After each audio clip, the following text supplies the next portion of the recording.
I mean, she's not ugly.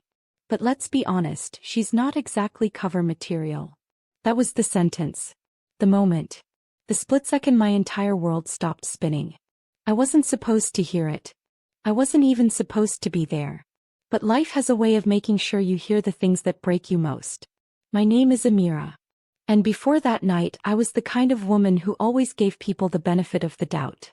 I believed in being kind, in seeing potential in second chances. I believed that if you loved someone enough, they'd learn how to love you right. But that night, something inside me died and something else, something fiercer was born in its place. I was backstage at an exclusive networking event Malik had begged me to attend. He was a rising tech entrepreneur, charismatic, charming, the kind of man who made people lean in when he spoke. We'd been together for almost 2 years, and in that time I'd poured everything into him. My time, my energy, my belief. He used to call me his good luck charm. But lately I felt more like a shadow following him around. He always walked ahead. I was always just behind. That night, I had stayed behind in the dressing room to fix my broken heel. I wasn't supposed to be near the media lounge, but I wandered toward it looking for him. That's when I heard it. Malik's voice. Confident, proud. He was talking to a group of investors and some lifestyle magazine editor. One of them had asked if I was the woman in his latest Instagram post. I stopped walking. He laughed. Then he said it. She's not ugly. But she's not exactly cover material. He's comfortable. The group chuckled. And just like that, everything inside me shattered into a million pieces I didn't have the strength to gather. Comfortable. That was the word he used to describe the woman who had spent nights helping him rehearse his investor pitches, who skipped her own dreams to help build his. Comfortable.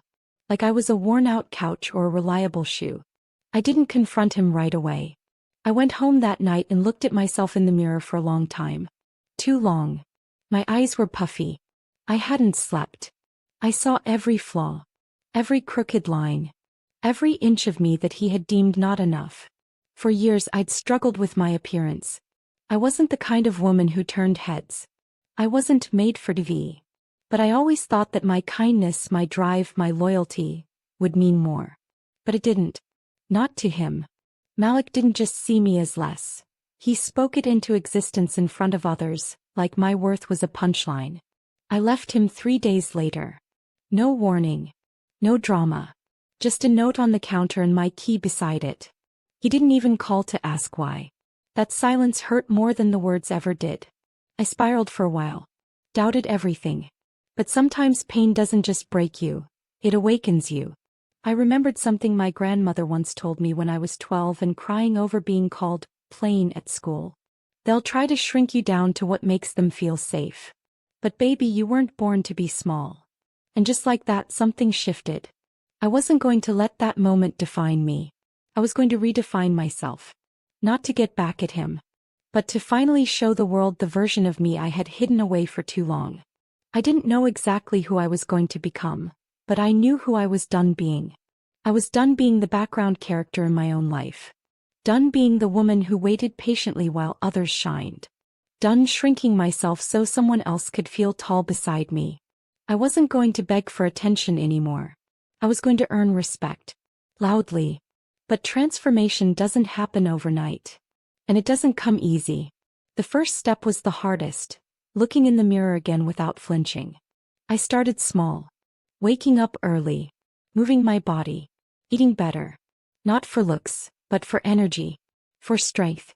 I needed to feel like I was in control of something, even if it was just how I started my mornings. I dusted off the dream I'd shelved years ago. A personal brand and image consultancy for women like me. Women who had been told they were okay, but never exceptional. I had studied fashion and branding in university before life got messy and love got in the way. But the passion? It had never left me. It was buried, waiting. I took online classes, redesigned my portfolio, and reached out to 3 women I admired on Instagram. Strangers, really, but women whose glow I wanted to understand. To my surprise, one of them replied. She said, "Your message spoke to me. Let's hop on a call." That call led to my first client. My first breakthrough. We worked together for 6 weeks. I helped her rebuild her wardrobe, her online presence, and her confidence. She said I didn't just help her find her look. I helped her find herself. She posted a testimonial that went viral. I woke up to 12 new inquiries in my inbox the next morning. That was the moment I realized, maybe I was the one with the power all along. I didn't need anyone's permission to glow. The more women I worked with, the more I found myself healing. Every time I helped another woman silence the voice in her head that said she wasn't enough, I quieted mine. But the real shift? It came when a local women's conference invited me to speak. Me, the woman Malik once said was comfortable. I stepped on that stage in a silk emerald green dress I picked myself, hair pulled back, heels clicking like thunder. I didn't speak from a script. I spoke from scars. From the cracks that used to embarrass me but now made me real. And the applause? It wasn't polite. It was electric. After that, everything snowballed. I got featured in a fashion empowerment podcast. Then a digital magazine. A partnership deal with a rising lifestyle brand followed. My social media began to grow. And this time it was my voice, my story, my face people showed up for. So I kept my head down and worked. I wasn't chasing fame. I was chasing freedom from that old version of myself. From his voice in my head. Then one afternoon I got a DM. From him. Malik. The message said, "Hey, I saw your article in Women Rise Weekly. You look incredible. Proud of you." Proud of me? I stared at that message for a long time, wondering what he thought he'd gain by saying that now. There was a time I would have screenshotted it. Sent it to my friends. Looked for meaning in every word. Not anymore. I didn't reply. He didn't deserve access to this version of me. The one who no longer needed validation. The one who knew that beauty isn't about symmetry or skin. It's about presence. Energy. Purpose. But life wasn't done showing me how far I could go. 6 months after my first speaking gig, I received an invitation from a global fashion conference. Paris. I was one of 5 image consultants chosen to speak on rebranding identity in modern womanhood. Me. The girl who once avoided mirrors. I stood on that Paris stage thousands of miles from where I started, looking out into a crowd of faces from every walk of life. And when I opened my mouth to speak, I didn't tell them about Malik. I didn't need to. I told them about the time I almost gave up. And how not giving up was the single most beautiful thing I'd ever done for myself. By the time I stepped off that stage, people stood to their feet. Not because I was famous, but because I was honest. I wasn't a brand. I was a woman who had learned how to stop dimming her light to keep others comfortable. I used to think fame was reserved for the chosen few, women born into privilege, beauty, or boldness. I had none of those. Just a story, some scars, and the decision to stop playing small. But somehow, the world noticed. After Paris, everything exploded. Fashion brands, lifestyle podcasts, even women's health organizations reached out. Everyone wanted to talk to the former nobody, who redefined beauty on her own terms. At first it felt surreal. I was flying business class, staying in hotels with floor-to-ceiling windows and concierge service. I was doing interviews where people leaned in to listen, truly listen, to what I had to say. Not because I was loud. Not because I was perfect. But because I was real. I was in demand. My story, our story, was hitting something raw in the world. There were millions of women like me who'd been told they were average, invisible, disposable. And now they were watching someone rise from that same place they knew too well. But even with all the love, there was him. Malik. He didn't go away. He watched from the sidelines, and every so often he'd reach out. Little messages. Subtle likes. A comment once under a video I posted, "Proud of how far you've come. I always knew you were special." I remember laughing. Out loud. Because no, he didn't. He didn't know anything. Back then he couldn't see past my skin, my curves, or the idea he had of me. He didn't know the battles I fought in silence. The ones he caused. He wasn't proud. He was shocked. But karma was patient. One night after a panel event in New York, I stepped off stage and saw him. Malik. In the crowd. He wasn't a VIP. He wasn't even invited. I found out later he bought a last-minute ticket just to get in. He waited near the exit like he had something important to say. And when our eyes met, I could feel that old version of myself, the girl who used to shrink in his presence, start to rise like a ghost. But I didn't flinch. He walked up to me slowly. Still handsome. Still dressed like he lived at the gym. But now he looked small. Like a man who knew the door had already closed. "Can we talk?" he asked. I paused. Not out of fear. Out of power. "Say what you came to say," I replied. He hesitated, shoved his hands into his pockets. "I messed up. I know that now. I waited. I was wrong about you. You're incredible. I didn't see it before. But now everyone does. And I just wanted to tell you. I'm sorry." The silence stretched between us like a tightrope. I nodded slowly. "I know you're sorry. But that version of me, the one who needed your approval, she doesn't exist anymore." His face fell. "I'm not mad," I added. "Honestly, I'm grateful. Because losing you forced me to find myself." I turned to walk away. "Do you think maybe we could catch up sometime? Just talk?" I stopped. Turned back just enough for him to see the calm on my face. "I don't go backward, Malik. Not even for closure." And that was it. I left him standing there, in the same silence he once gave me when I begged for love. That night I didn't cry. I didn't doubt. I didn't feel small. I curled up in my hotel suite, champagne in hand, laptop open, finalizing plans for my newest project. A global mentorship initiative for girls who've been told they're not beautiful enough to dream big. I called it the mirror movement.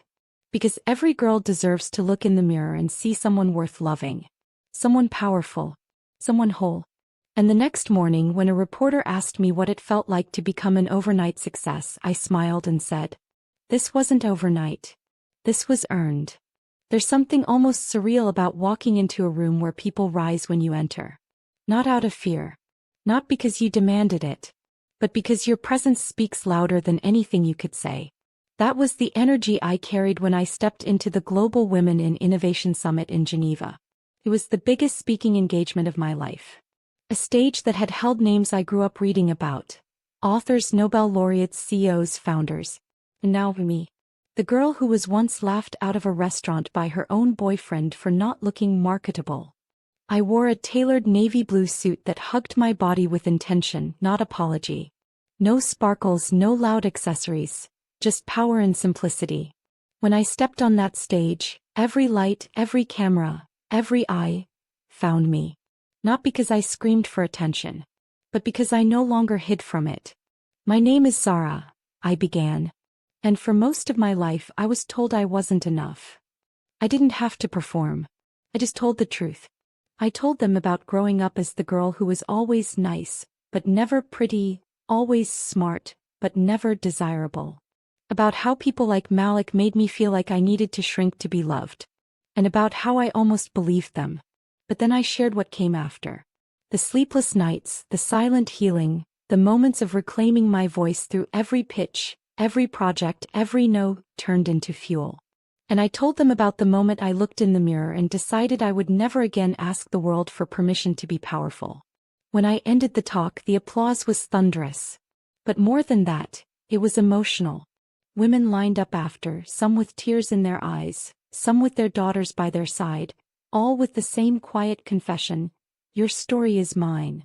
One girl, no older than 17, hugged me and whispered, "I thought something was wrong with me, until I saw you up there."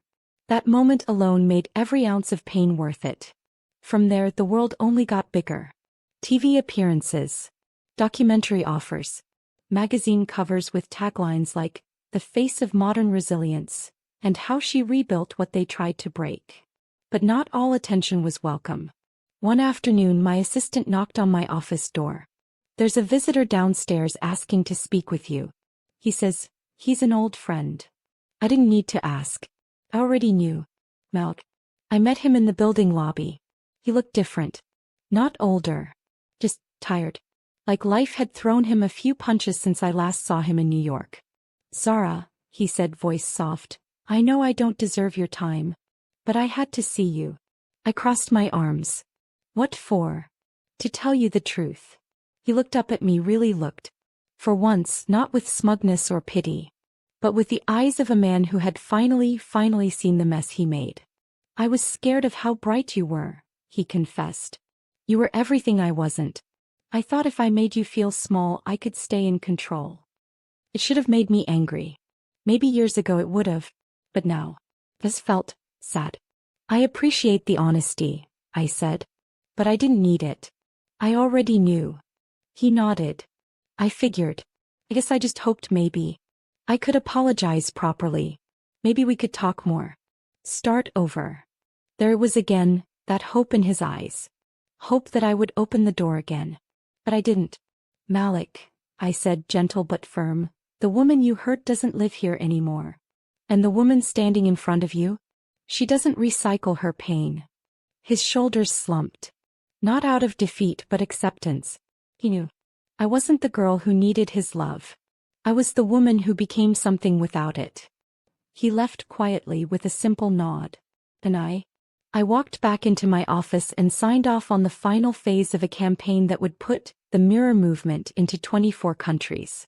I hired young women as regional leads, gave scholarships, partnered with schools to offer mentorship programs. It was bigger than me now. It was a wave. And every girl who had ever been told she was not pretty enough was about to ride it. 1 week later, Forbes ran a feature with the headline, "She was once laughed at, now she owns the room." And I smiled. Because they finally got it. My story was never about revenge. It was about becoming. It was about choosing yourself even when no one else does. No. I wasn't just a woman with a past. I was a global icon with a purpose. If you've ever been underestimated, mistreated, or told you weren't enough, remember this. They don't get to write your ending. You do. Like, comment, share, and subscribe for more stories of strength, resilience, and rising after the fall. Because the world needs your voice and your victory.